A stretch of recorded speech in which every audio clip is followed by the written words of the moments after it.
أعوذ بالله من الشيطان الرجيم.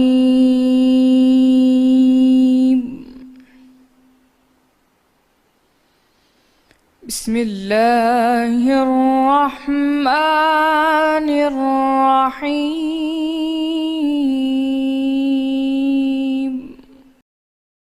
قارون موسیٰ کی قوم میں سے تھا اور ان پر تعدی کرتا تھا، اور ہم نے اس کو اتنے خزانے دیے تھے کہ ان کی کنجیاں ایک طاقتور جماعت کو اٹھانی مشکل ہوتی۔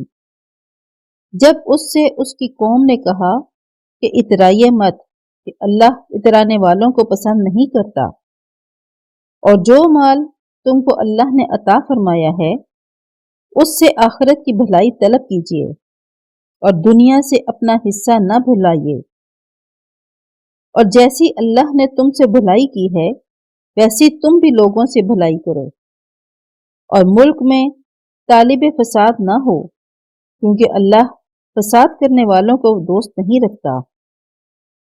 بولا کہ یہ مال مجھے میری دانش کے زور سے ملا ہے، کیا اس کو معلوم نہیں کہ اللہ نے اس سے پہلے بہت سی امتیں جو اس سے قوت میں بڑھ کر اور جمعیت میں بیشتر تھیں ہلاک کر ڈالی ہیں، اور گنہگاروں سے ان کے گناہوں کے بارے میں پوچھا نہیں جائے گا۔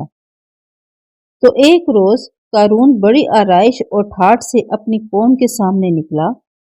جو لوگ دنیا کی زندگی کے طالب تھے کہنے لگے کہ جیسا مال و متاع قارون کو ملا ہے کاش ایسا ہی ہمیں بھی ملے، وہ تو بڑا ہی صاحب نصیب ہے۔ اور جن لوگوں کو علم دیا گیا تھا وہ کہنے لگے کہ تم پر افسوس، مومنوں اور نیکوکاروں کے لیے جو ثواب اللہ کے ہاں تیار ہے وہ کہیں بہتر ہے، اور وہ صرف صبر کرنے والوں ہی کو ملے گا۔ بس ہم نے قارون کو اور اس کے گھر کو زمین میں دھنسا دیا، تو اللہ کے سوا کوئی جماعت اس کی مددگار نہ ہو سکی اور نہ وہ بدلہ لے سکا۔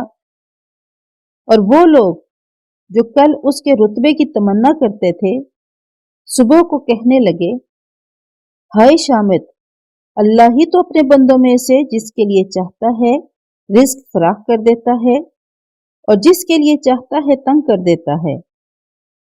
اگر اللہ ہم پر احسان نہ کرتا تو ہمیں بھی دھنسا دیتا۔ ہائے خرابی، کافر نجات نہیں پا سکتے۔